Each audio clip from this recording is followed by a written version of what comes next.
curator of wildlife conservation. He visited us a while back and gave us some insights as to what Jacksonville Zoo and Gardens is doing, what John's been doing around the world for the last 30 years.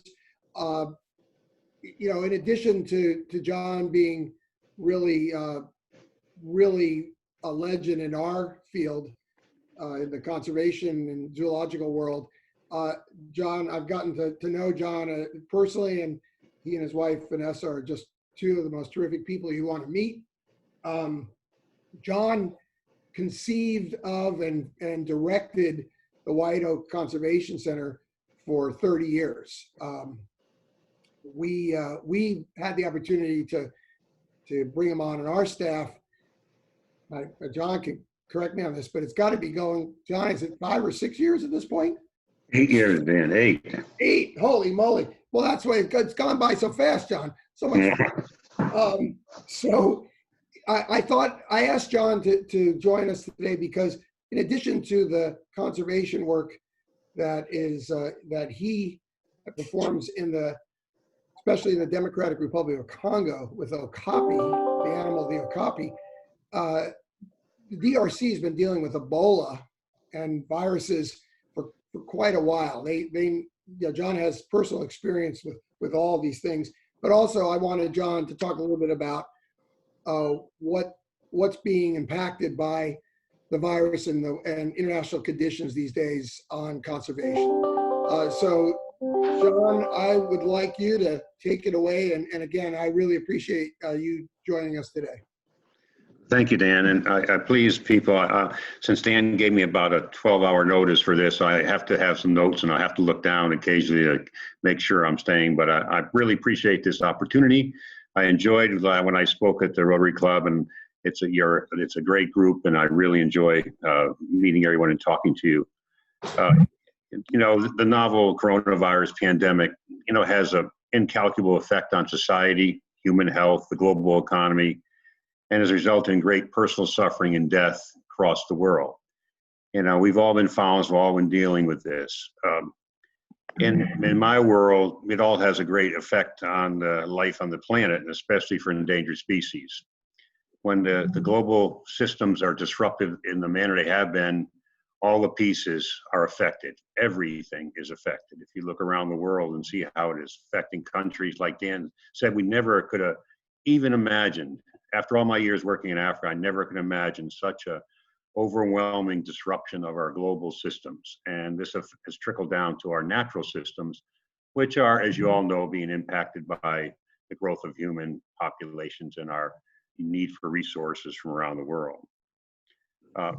The conservation of biodiversity, which is incredibly important to all of us for the oxygen we breathe, for the pharmaceutical drugs we get from the rainforest, has been greatly impacted. And this is in a personal way. I've looked at it from all levels. I'm personally a conservationist. I'm president of the National Rhino Foundation. I deal around the world with rhinos. I'm the Wildlife Conservation Network. We have 20 conservationists, again, globally working around the world. So in my conversations, I've got to understand a little bit about the impact we've been affected. The number one way COVID-19 has affected conservation is funding, of course. You can't do anything in this world without money, and money comes to conservation through lots of ways, and generous individuals and foundations and government grants. And just for instance, the United States Fish and Wildlife Service is a great funder of international conservation. They've frozen all grants, and that's millions and millions of dollars not getting to the field. Individuals suffered because of the stock market, which is doing better now, but people are impacted by their personal life taking over what they're doing. And as this has happened, there's been a great cutting of staff and personnel in conservation. Conservation is all about people, the people that do it and the people that you're trying to reach and the people that are making change. So the loss of people in the field, staff and professionals, has been devastating. What we're seeing now is an increase in poaching, pollution, and deforestation around the world because there's not the people in the field trying to dissuade people from engaging in illegal or non-productive activities. And Dan and I, we work at the Jacksonville Zoo and Gardens, and the zoos are tremendous funders of conservation, but they've all been closed. And our money at the Jacksonville Zoo, like many other zoos, comes from our gate. A portion of our ticket sales goes to our conservation fund, which we then support 41 conservation projects around the world. We've had to cut all our support because of that. Not only us, every zoo in the world has cut. And last year, the zoos of Europe and the United States gave over $300 million to international conservation efforts. So if you take that amount of money off the table, that is a big impact on the people working to save the biodiversity of this planet. And you know, the loss of zoo funding has cut off the lifelines of support to men and women who work to conserve animals and nature.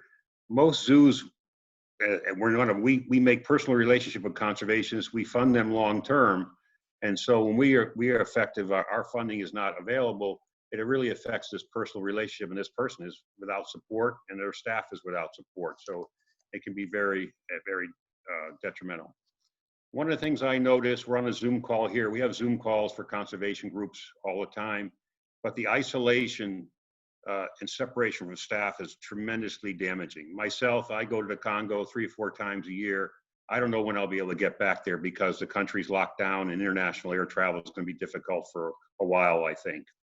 And I can't get my staff. Zoom is a good substitute. We had to really upgrade our bandwidth in Congo to get Zoom to work, but we finally did. So, but it's great. But having that gathering of team is hard. And then the communities we work with, we can't have community gatherings. All the schools are closed in a lot of places, our state and the countries around the world. And that's the audience for most conservations are the young people, because they are the future stewards of our environment.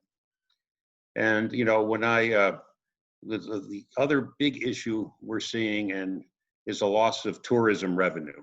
If you know that there are no flights in and out of Africa right now, and Africa depends almost totally on tourism dollars for protection of wildlife. Every time a tourist goes to a national park, they pay a fee. Every time they buy a safari, part of that goes to conservation. When they're there, they make a donation. So all that funding is stopped. And we're talking, and just a quick estimate of millions of jobs lost in the tourism industry in Africa. And we're seeing a tremendous increase in poaching. And one of the other ways this affects the tourism, a lot of national parks were full of minibuses and tourist vehicles and tourists riding all the time. So the poachers wouldn't dare go there because the surveillance was so great, just because so many eyes and ears were driving or flying or walking through the landscape. Now that it's empty, these places are empty. So national parks are being invaded by poachers for the first time in 50 years because there's nobody in there. The people have all gone and there's nobody to stop them. And so this is really what we're worried about, is not only the loss of rangers in the protected areas, but the loss of the surveillance by all the thousands and thousands of tourists that were visiting these places every year. We're really seeing an increase in bushmeat, as you can imagine. Just, you know, from our perspective, we don't understand. We go to the store, we can buy food for 3 days, a month, 2 months if we want. In Africa, everybody goes to the market every day to get the food for that day. They have no refrigeration, they have no storage. So if they're locked down, they can't get to the markets. And that's what really we're seeing. People in Africa saying we're going to starve to death before we get coronavirus because they can't get to the market. So it's very difficult. And so what they do is they go out and start hunting. And the bushmeat trade is really one way they can do this, because they can't take public transportation because they're not allowed to go to the markets.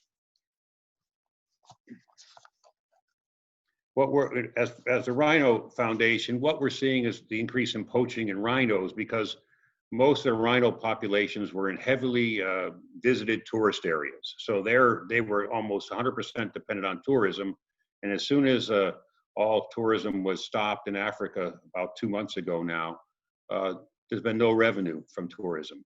And so the rhino numbers, poaching has gone up. The poaching of giraffe has gone up. And we're seeing rangers trying to work, but they still, without pay, they have to take care of their family. They have to do other things. So it's very difficult. But what we have done at the International Rhino Foundation, and which we think is pretty innovative, we've created a special fund to replace tourist revenue in rhino areas in Southern Africa. So we have a big fund. We hope to raise it up to $1 million. and people from these different areas apply to us, and we will replace their tourist revenue by the grants to keep the rangers in the field. And this is, we just sent our first round of $250,000 out the door a couple of days ago. And I think this is what we're extremely trying to do, is get the money to the rangers, keep them on the ground. And that's what we're doing in South Africa, the Rhino Foundation. I think some other groups, the Wildlife Conservation Network, they've also created a COVID fund where people can apply for funds that replace the impact of COVID-19 on their operations, whatever it may be. And so there's a lot of conservation organizations that do have some funds in reserve trying to help their partners and other conservation around the world.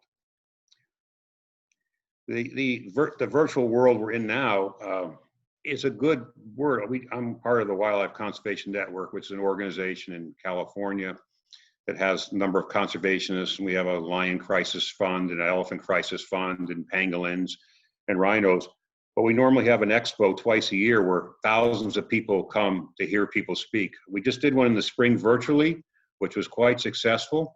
We had 1,800 participants. We had people from around the world speaking, and the people could watch the talks. There also were special chat rooms where people go in. I was in one for Okapi, and people could go in there. I think we had 175 people in our session where people just typed in questions and we answered them. And it was quite successful.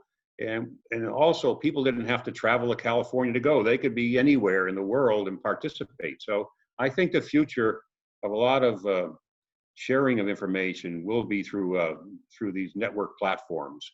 We used a platform called Hopin for that, and that can handle up to 100,000 people. 100,000 people that platform can handle, and you could have 20 talks. A lot of big conferences, some conferences used to be 10, 15,000 people. They're going to these programs where they can have almost the same setup, your breakout rooms, everything. It's just amazing technology. So I think that's going to help us in the long run. One of the things we're seeing is, COVID-19 affects humans, but also affects primates. So all the gorilla populations are at risk. So there's a big issue of having no tourism in the gorilla areas, Rwanda, Congo, and Uganda. Chimpanzees are also susceptible, and so there really is a special need. Dan is associated along with me with an organization called GRACE, Gorilla Rehabilitation and Conservation Education Center in Congo, and they have 18 Growers gorillas that were orphans, and they're taken care of by a staff of about 20 Congolese, but the interface has to be really careful. The staff has to be really careful not to get the coronavirus and pass it to the gorillas. So they have all kinds of special protocols in place, how they take care of the gorillas, and just complicates things. And they can't have kids coming to see the gorillas anymore like they used to. So the education component falls off. Then the tourism component, especially for Rwanda. I was on the phone this morning with a Wildlife Conservation Society person in Kigali in Rwanda, and I asked them how they were doing there with the coronavirus. And if you know some of these countries in Central Africa, they are dictatorships, even though they call themselves democracies, but they shut everything down immediately. They've had 2 deaths attributed to coronavirus in Rwanda, 16 cases. You can't move anywhere. Now they're slowly opening up, but the same thing happened in Democratic Republic of Congo when they had the first 2 cases arrived from France, and it came into Congo. They shut down the city of Kinshasa. They shut down the whole country, stopped all air travel. And I think they did I believe they did a better job than us reacting as quickly as possible.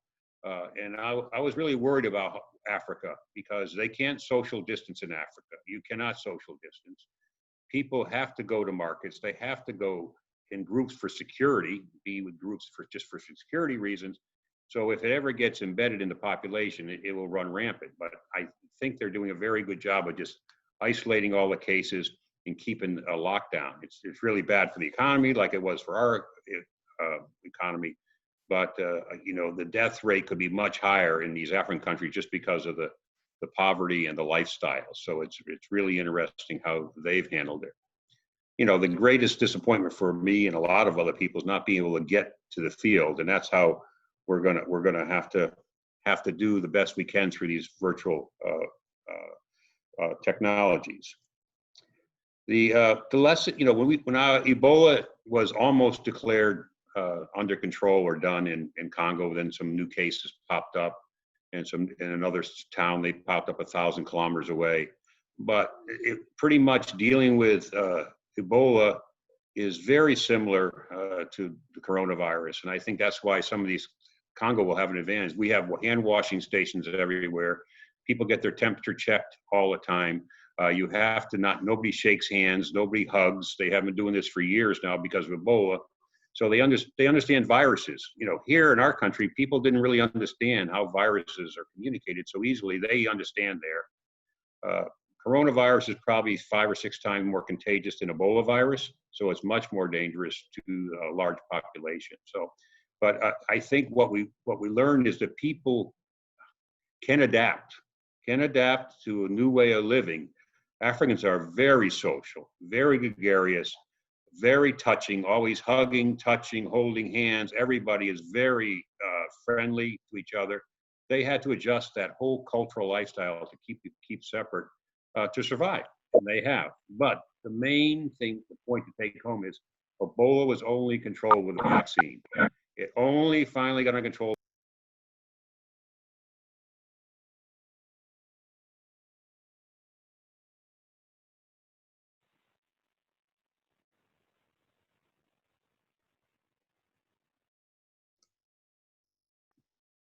Lost the audio.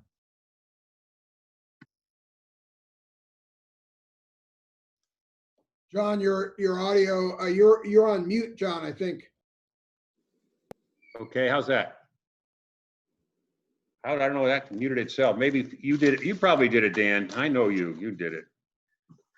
I could listen to you for hours upon hours. It was not me. So, you know, while, you know, I'm in the conclusion a little bit here, and I'll take some questions.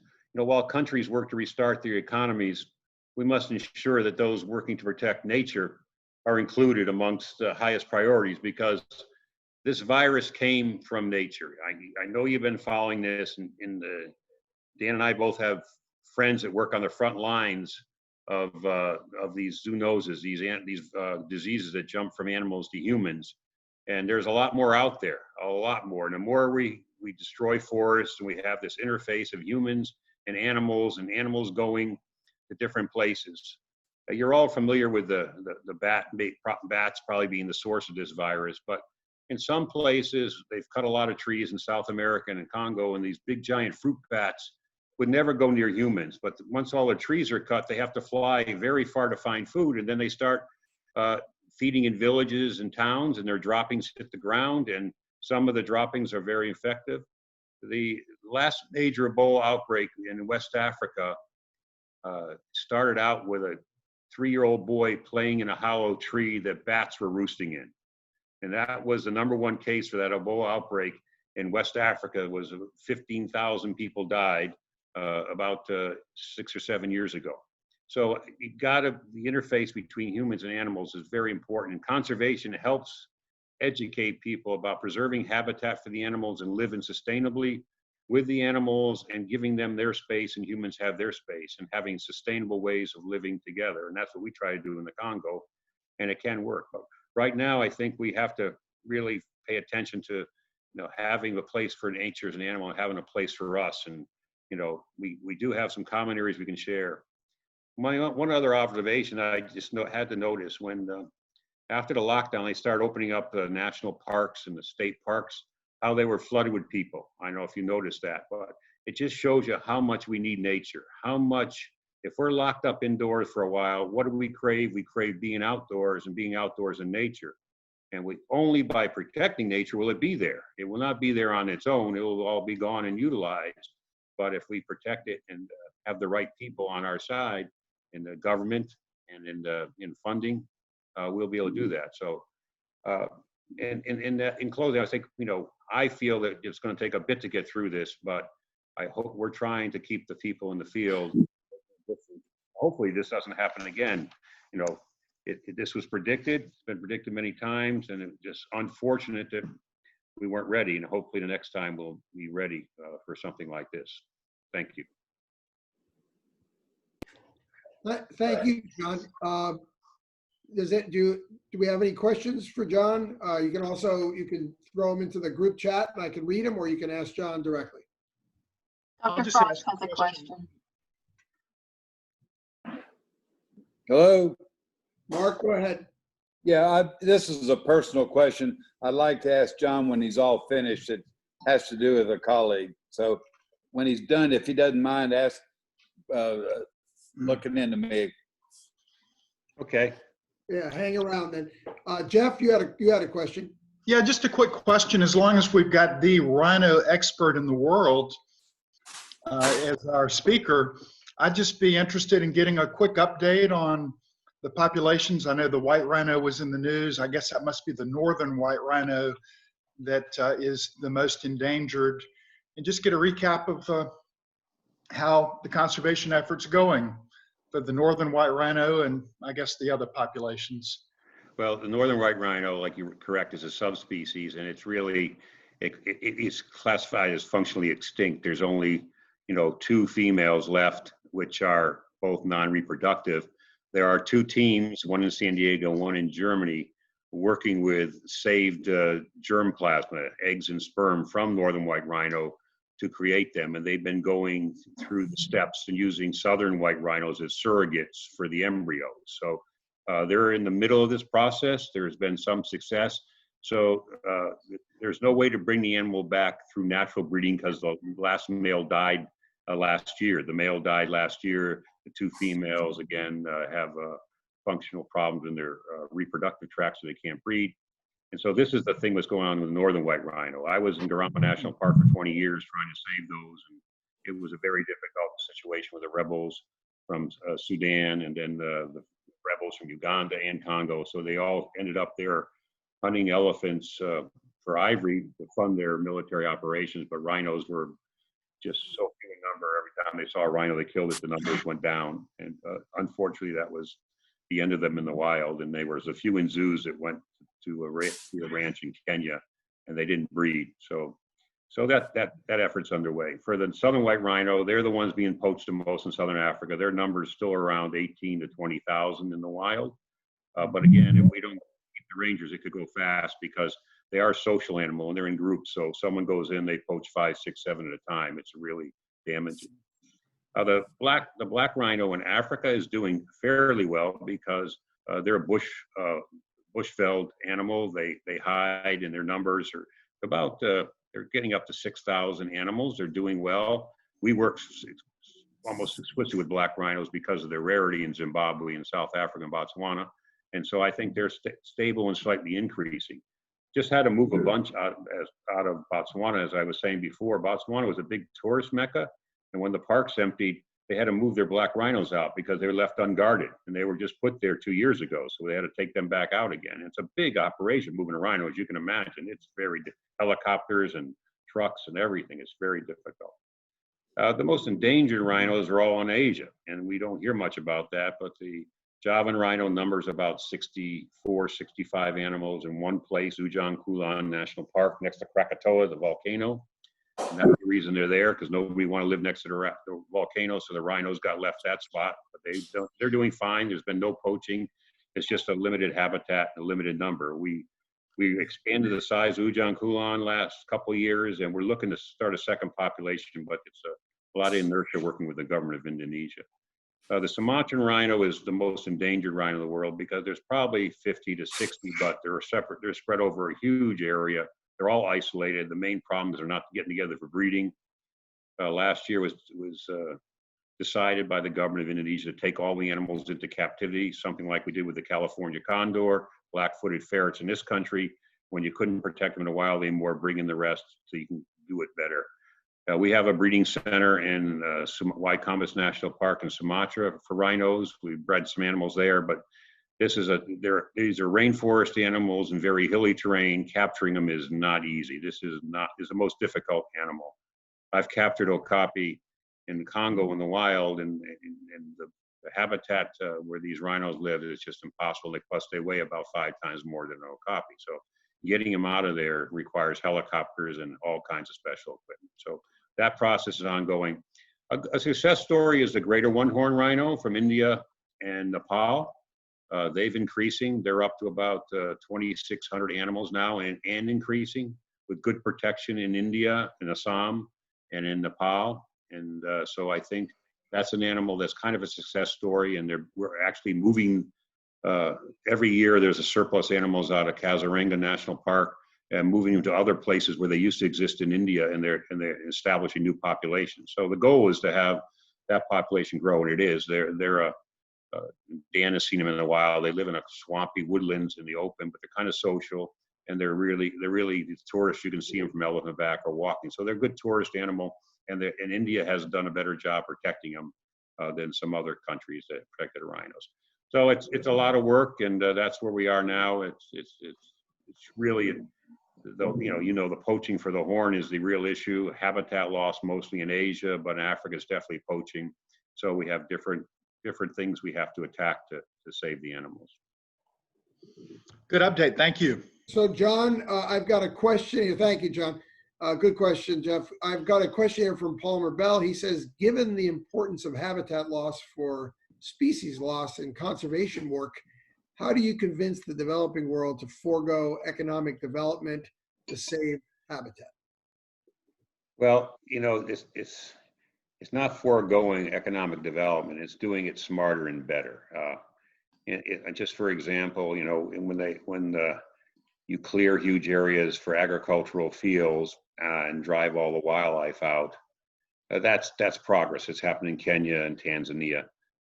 But there's a lot of habitats that's not suitable for development. It really is too arid, too mountainous, too this, and those are the areas that are going to end up being protected. So the strategy there is that's for the animals. You have developed your agricultural land or your mining lands, and just let's protect that. But what we have is a lot of intrusion into these areas just because of poverty. And so alleviating poverty is the number one way to protect habitat, is give people options. And that's creating better opportunities economically in different ways, education. And the number one way to do this is empower women. We have a great women's program in the Congo. When women have empowered, have economic clout, have education, family size drops significantly, and the pressures of population go down. It's seen this in Kenya, seen this in some other countries. Once the women have some power economically and socially, it's a big change in how populations.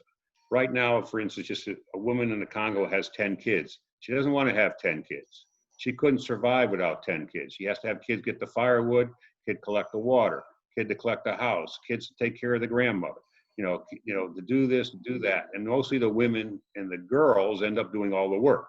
And so if you can give them opportunity, we have a couple of programs. We have women's groups in the Congo to give them economic opportunities. They do sewing, they do farming, cooperative farming together. They do some other things together. But mainly they spread the message, because what we're found is women are much more attuned to thinking ahead, looking further, because they want a future for their children. Men just look for tomorrow. The Africans have this great attitude about, they don't worry about anything but the day they're living. The next day they get up and they go through that day. But women have a much greater vision. So getting them on our side of conservation has worked pretty well. So back to the real economic, we have these programs where they can grow food in the rainforest. They can do different things. But mining happens here, and if you have a protected area, mining shouldn't happen inside the protected area. You have plenty of places to mine. You don't have to mine in a protected area. So that's protection. That's what protection is all about. We see that problem all the time.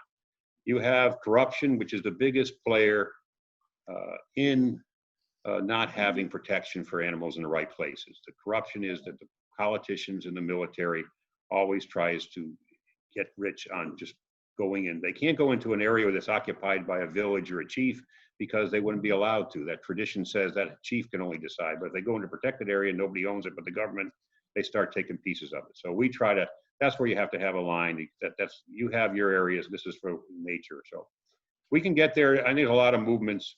There's a lot of big wild places still on this planet. But poverty is the biggest issue we have. And also the economic opportunity has to address poverty, not like economic opportunity to make politicians rich. That's what you see in a lot of places. Hey, John, do you want to take a moment? We saw it when we were down in Guyana, but you see evidence that the Chinese have really been expanding their their efforts around the world. Do you want to talk just for a moment about the significance? Well, China has a very aggressive plan. They know they cannot supply the needs of their people with their own resources. So they've been quietly acquiring access to resources globally for 15 or 20 years. And they do this through going in and meeting with the government, giving bribes and getting timber concessions or mining concessions, or they are starting to have big, huge farms in Guinea and Burkina Faso. They're buying and they're creating these huge farms for food to send back to China. So they're everywhere. For instance, right now, they are supplying masks for the COVID-19 update to all the countries in Africa.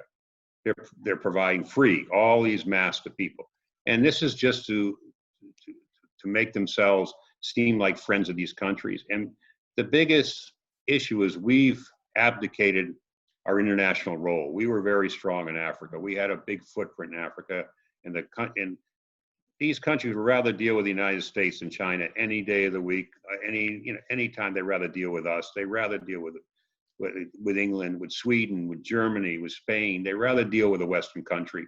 But if we're not there, they need help. They don't have enough resources or brain power to develop their own resources. So they turn to who's there, and that's China. And Chinese are not well liked in Africa, where I know they work a lot. They're heavily involved in Asia because they're close, but they're separated by classes in Asia a lot. So they really don't have as much influence in some of the Asian countries as they even do in Africa. So yeah, it's a thing we have.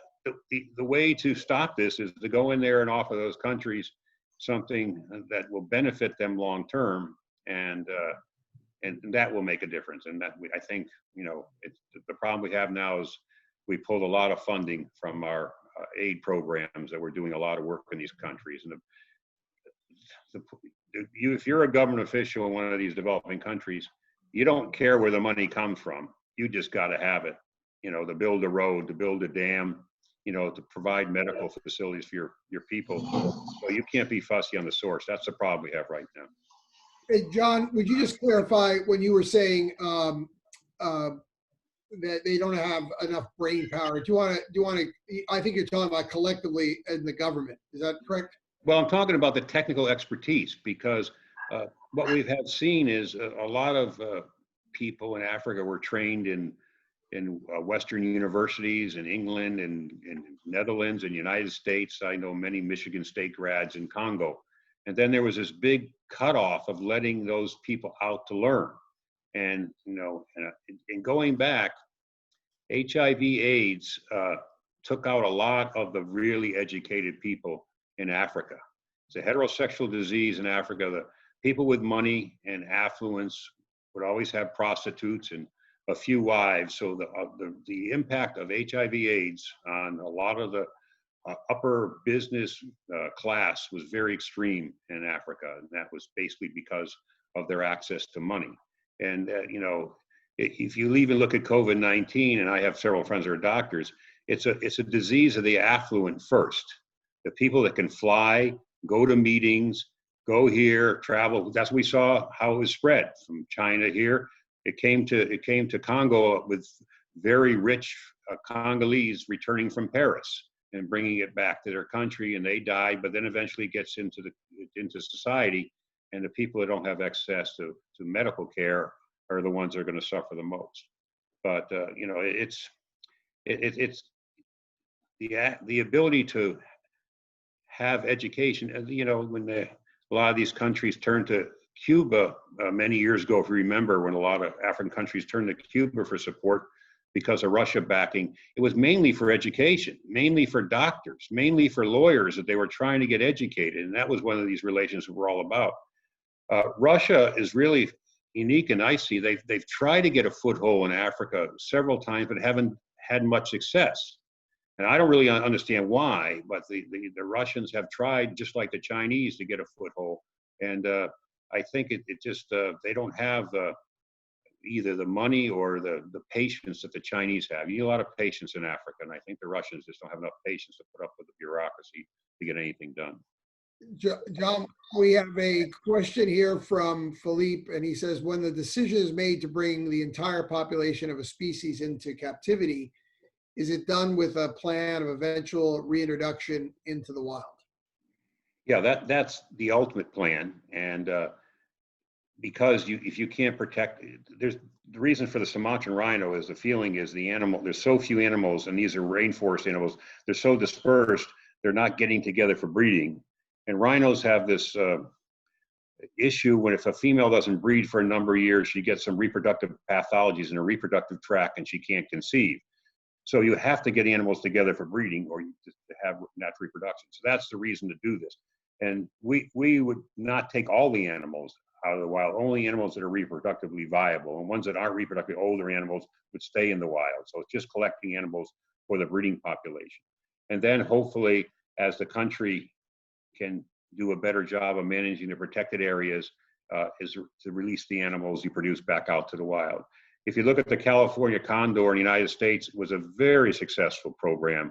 The lead shot for hunting, and the birds were scavengers. California condors are giant vultures, they're scavengers. They would eat the lead shot and the population was crashing. You couldn't leave them in the wild because there's no way they could survive because their natural food, they would always end up with some lead pellets from some form or another. So they took them out of the wild, they bred their numbers up, they changed some of the hunting regulations where certain areas only steel shot was allowed, no lead shot. The birds were reduced in Oregon, California, Arizona.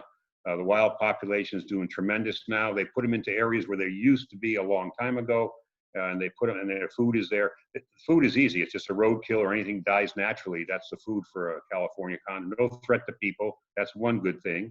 And they've done really well. The black-footed ferret depended on prairie dogs, and they had a plague going through the prairie dogs, so there was no really food for the black-footed ferret. So they brought them in, they bred them, reestablished a lot of the prairie dog towns, and the population is doing really well now.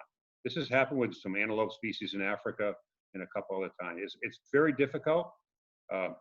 This is a program that you're looking at 50 to 100 years for like rhinos to be successful. This has to be a multi-generational effort. And that's why the Indonesians we're training are the key to this. So they're the ones that are going to be making a difference, are the Indonesians, because they're going to have to take charge of this program and see it through to the end. Just as a note for everybody, John gave some really good examples of the black-footed ferret and the California condor. That was that if it weren't for the San Diego Zoo and Los Angeles and Oregon zoos, the condor would be extinct at this time.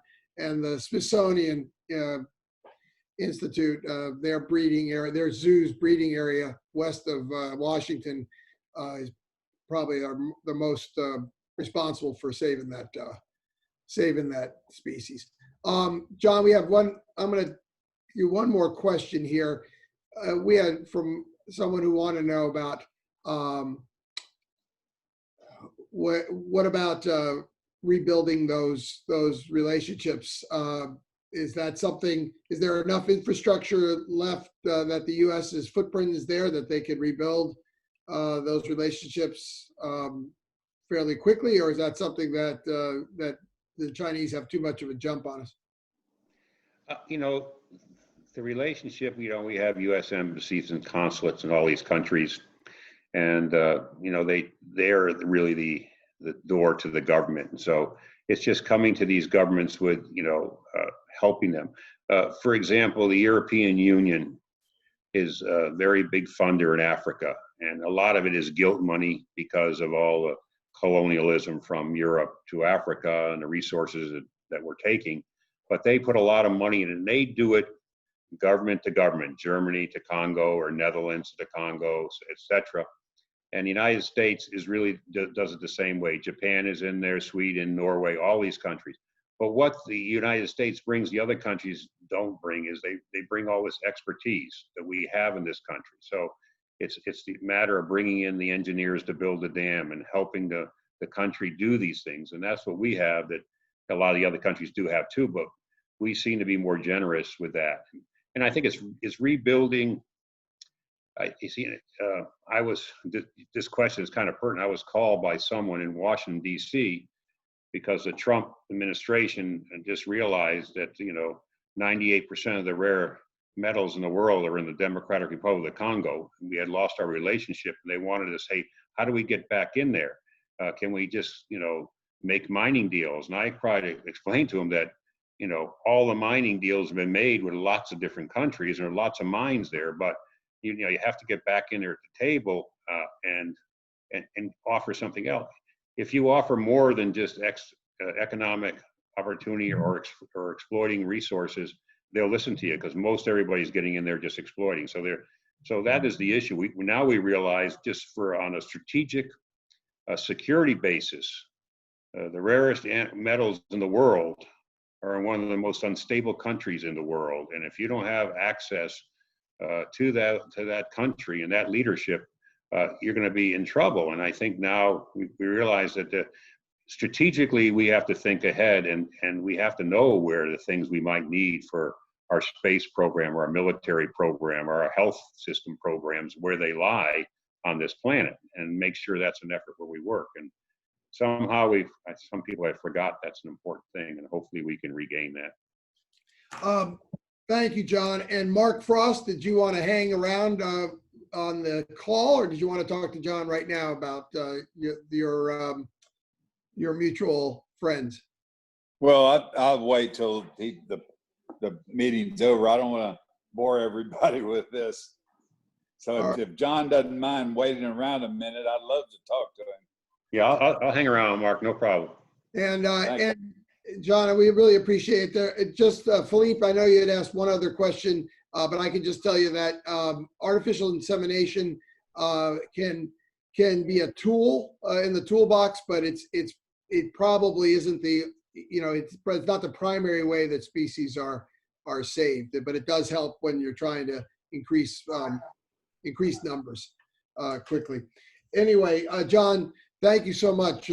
Good luck, and we miss you. We miss having you here at the zoo, but I know you're working remotely and staying safe, and that's important to all of us. Dan, I'm coming to the zoo, but I avoid seeing you if I can. So that's what happens. You know what? That would make a lot of sense. I don't blame you for a second. Anyway, thank you all once again. Next week we're going to have Todd Linder from Jax Spaceport is going to be speaking, and Jeff Collins is going to lead us today in the four-way test. Please join me in the Rotary four-way test of the things we think, say, and do. First. Is it the truth? Second. Is it fair to all concerned? Third. Will it build goodwill and better friendships? Fourth. Will it be beneficial for all concerned? Thank you, everyone. As always, please stay safe and well and apart for now. I know we all miss seeing each other in person. We had 44 participants on today, and that's a good number.